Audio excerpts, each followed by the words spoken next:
Wouldn't it be the greatest of shames if the most exceptional of miracles of all times past, present, and future, in the known universe, intelligent life, would go to waste for lack of understanding, for lack of interest or awareness of the concept of being the only species capable of intellectual thoughts?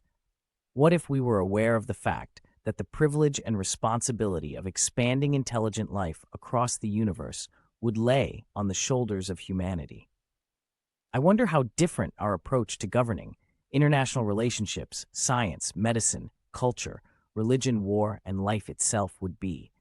Would we, upon realizing the enormous and glorious destiny our species is challenged to face, continue to fight and destroy each other over such trivial issues as difference of opinion on any such time-constricted and retrograded concept as territorial boundaries? Boundaries that change from one generation to another, sometimes involving such worthless territories as sand on a desert. What if greed could be replaced with empathy and kindness, or hate could be transformed into understanding and compromise? What if evil doing could be met with collective disapproval and rejection? I believe our world, this small but potentially expandable world, would be a much better place to call home. Let me explain the concept of rare earth, and why the fact that always the easiest explanation is probably the right one, I would say 99.99% of the time, is so. Up until this very moment, humanity is the only known living thinking being in the universe. It's true, there are countless possibilities for life to exist somewhere, or perhaps everywhere in the universe. Not so intelligent life. But let's say that intelligent life is also plenty everywhere in the cosmos. But we haven't found it. So for practical reasons, we must assume we are it. We are the only species with enough intellectual capacity to even consider the possibility of other life forms being civilized, let alone being able to travel on an interstellar trip. So as humanity turns to the cosmos as our next frontier, we should give more thought to the realization that we are the only intelligent life forms in the known universe, and therefore we should start seeing human beings for what we are: a rarity, a miracle, a true gift of creation upon a tiny blue sphere in a tiny galaxy far, far away. We should be responsible enough to cherish and protect these lives instead of eliminating one another. We should be procuring humanity's betterment, humanity's well-being, and progress. We should be evolving into a wholesome society where all humans have a place, a reason, and a future to look forward to. Our technology should be advancing to achieve excellence in quality of life, not excellence in ways to end life. The only precious, intelligent life we know, for a fact, exists right here on planet Earth. As my thoughts were scrambled in my head, a loud banging on the door made me jump out of my seat. My heart was pounding extremely fast. Adrenaline was rushing through my body to the tune that I wasn't aware of my feet even touching the ground. I rushed out the window. I knew my scientific studies and findings were against the law, the martial law our government had imposed on liberal ideas like peace and liberty. Those days, when we were at peace and lived in liberty, were long gone. The world had descended into chaos where a few powerful men ruled with an iron fist.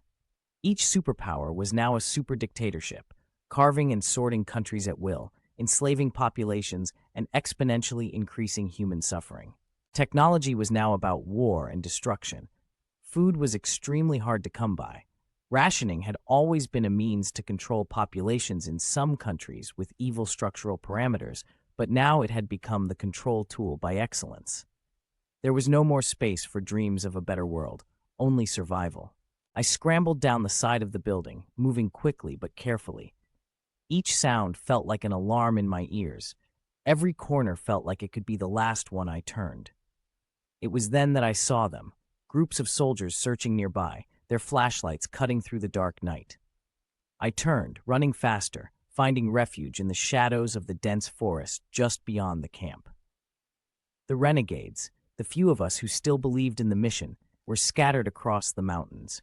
If I was caught, all hope would be lost. But I had no time to think. I had to keep moving. Just as I was beginning to doubt whether I could go on, I heard footsteps behind me. They were light but purposeful. Someone was following me.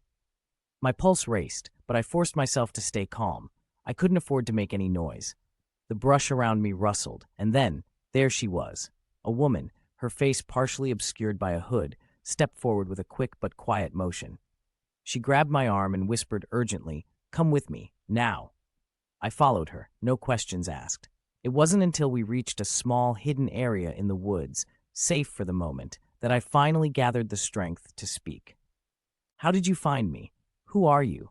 She sighed, looking at me as if contemplating whether or not she should reveal the truth. She finally spoke. "I was tracking you," she said, her voice low but steady. "I've been watching the group for a while. The writings you've been putting out, they've reached people, and I believe in what you're doing, but we don't have much time." I narrowed my eyes, trying to assess her sincerity. "You're part of the government, aren't you? A spy?" Her gaze softened, and she shook her head slowly. I'm an informant for them, but I can't do this anymore. I've seen what they're doing. The truth you're writing, it's the only thing that can save us, and I'm willing to risk my life to make sure your message gets out." I blinked in disbelief. The gravity of her words settled in. Was this some sort of trap? Or had I truly found an ally in the most unlikely of places? "How do I know I can trust you?" I asked, unsure of whether I could afford to take the risk. She met my gaze firmly, her voice unwavering. "Because I've read your writings, and I understand what you're trying to do. You're not just fighting for freedom, you're fighting for humanity's survival. We can't let it die, not like this. If we let the government keep going, if we don't act, everything you've written will remain nothing more than a dream." Before I could respond, the sound of voices echoed through the trees.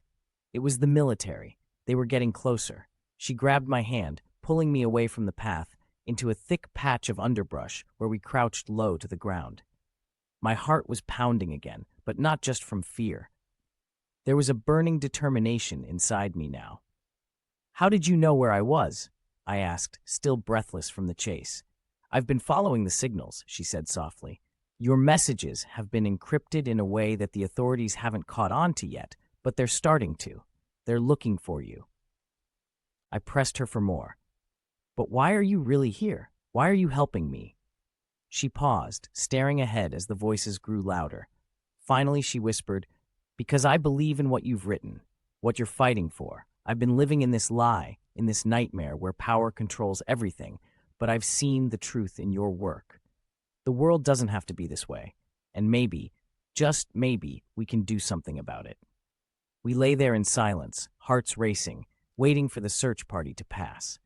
When the last of the sounds of the approaching soldiers faded, we knew the moment of escape had arrived. I turned to her, determination setting in. "What now?" "We need to get your message to those who are still out there," she said, her eyes burning with an intensity I hadn't seen before. "There's an underground network, a resistance. We can't do this alone, but if we can reach them, if we can connect, we can change things. We'll start a movement." I looked at her, seeing her not as a spy, but as an ally. "You're right," I said. "Let's do this. Let's make sure humanity survives and that it evolves into something better, something that's worth saving." The sound of approaching footsteps made us both freeze. But now I knew there was no going back. Our survival, our future, humanity's future, depended on us. Together, we would fight. And this time, the fight would not be for survival alone. It would be for the soul of humanity itself. If you like this story, please comment, like, and subscribe, and don't forget to hit the bell for upcoming videos. Until then, let your imagination run wild. We'll get there.